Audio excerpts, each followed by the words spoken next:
Selamat pagi teman-teman semua. Assalamualaikum warahmatullahi wabarakatuh. Salam sejahtera bagi kita semua. Terima kasih teman-teman sudah klik video ini, sudah mampir ke channel ini. Kita akan belajar bersama seputar lambung, seputar pencernaan. Barangkali video-video yang saya sampaikan bermanfaat. Oke teman-teman, di pagi hari belum ada jam 7 teman-teman ya. Kita buat video sebentar menanggapi komen dari teman kita Kak Aryo ya. Waalaikumsalam ya.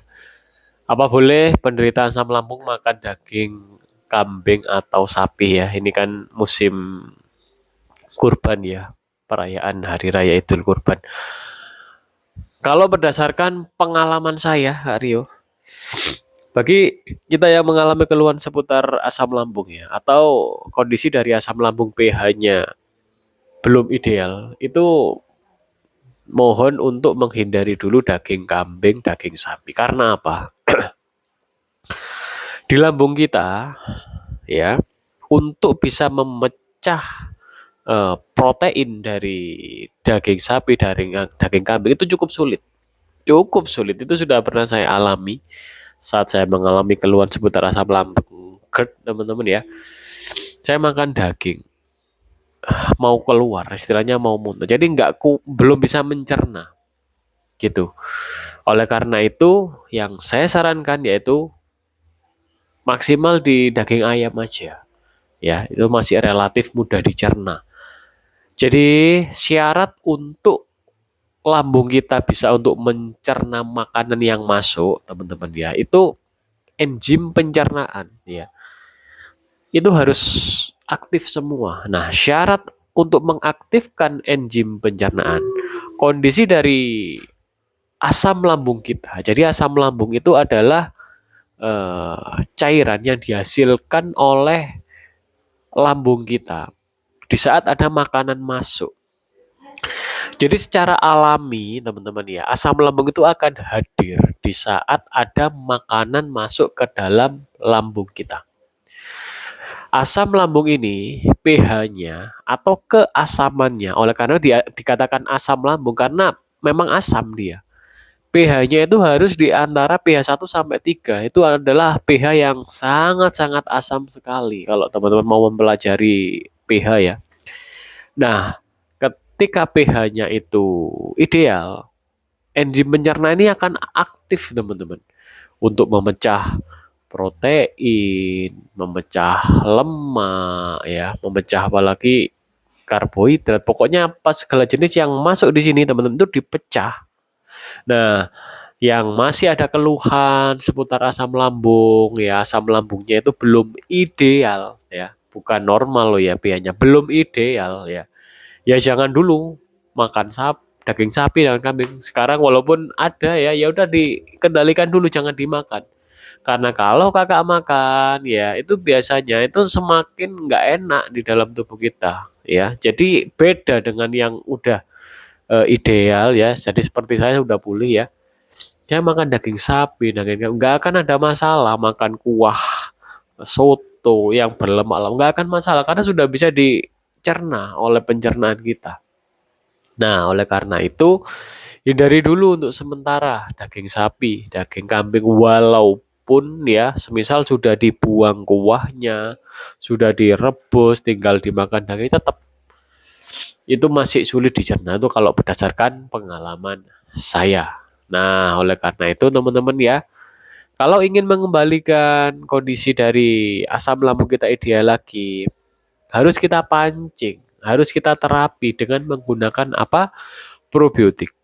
Namun dengan syarat harus peradangan lambung ini tidak ada atau sembuh atau sudah pulih dari gastritis. Karena kalau masih ada gastritis, kalau kita minum probiotik, karena probiotik sifatnya asam, biasanya akan perih. Ya, perhatikan dulu kalau ada peradangan lambung ya, itu dipulihkan dulu. Cara memulihkannya kita mengkonsumsi beberapa makanan-makanan atau minuman dari saripati alam ya, yang memang dia fungsinya ya itu untuk pemulihan luka dalam.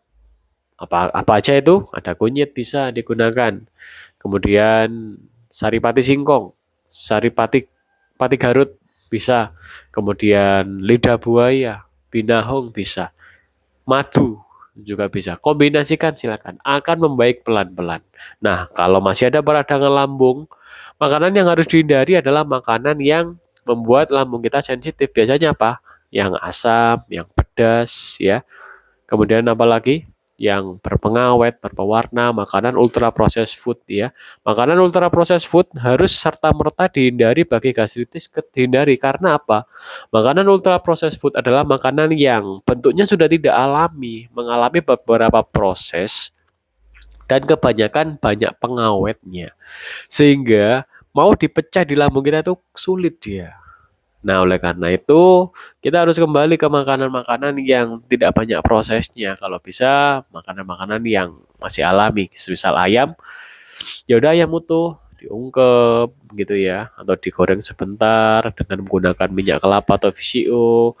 Kemudian telur direbus paling bagus, atau kalau bosan dilebus, ya udah digoreng. Yang penting minyaknya kalau bisa menggunakan minyak VCO atau minyak zaitun ya. Istilahnya minyak yang minim mengalami peradangan atau inflamasi. Kalau tidak ada ya udah pakai minyak sawit tapi dikit aja, teman-teman ya. Oke, seperti itu yang bisa saya sampaikan. Pahami betul ada peradangan lambung enggak? Kalau nggak ada peradangan lambung, langsung masuk probiotik. Gak hanya probiotik, madu juga penting. Yang mau beli madu hitam, tak taruh di keranjang kuning di pojok kiri bawah. Sekarang di YouTube bisa belanja ya. Jadi setiap video teman-teman ya, kalau ada keranjang kuning di pojok kiri ya, pojok kiri bawah teman-teman, itu silakan diklik. Di situ ada beberapa produk yang ditautkan yang berkaitan dengan isi video. Kalau saya kaitkan madu hitam pahit dan cuka apel, kadang cuka lemon teman-teman ya, karena itu penting sekali ya. Yang mengalami jantung berdebar mungkin atau em, energinya sangat-sangat lemah ya, tidak ada tenaga. Biasanya teman-teman ya keluhan seputar asam lambung yang mengalami keluhan ya atau mengalami problem itu bukan hanya di lambung juga. Di usus halus kita terjadi problem juga. Biasanya ada leaky gut atau sindrom usus bocor. Kemudian di tiroid kita ada ketidakseimbangan hormon tiroid kita. Biasanya BB kita turunnya drastis. Bisa langsung 5 kilo atau 10 kilo dalam jangka waktu 1 bulan. Nah, oleh karena itu, metode yang saya menggunakan restart imun sistem yaitu puasa. Namun pahami, bagi yang puasa, jangan dipaksakan sampai seharian full sampai maghrib. Enggak.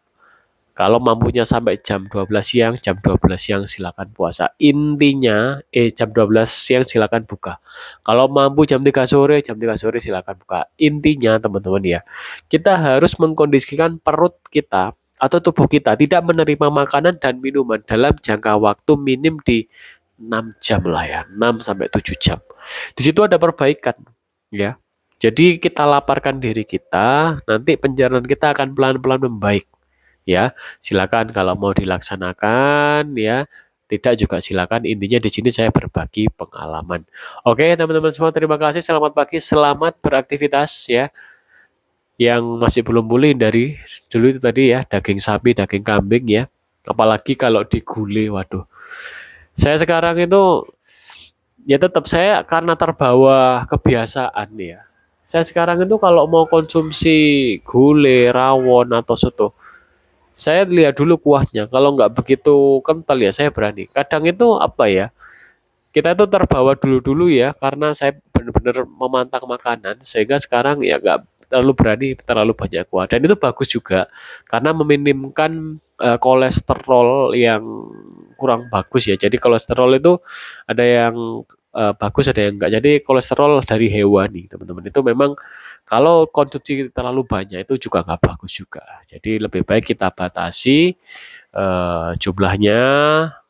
Pagi makan buah dulu atau minum madu dulu atau minum probiotik dulu ya. Itu pondasi teman-teman. Pondasi di mana? Di usus halus kita.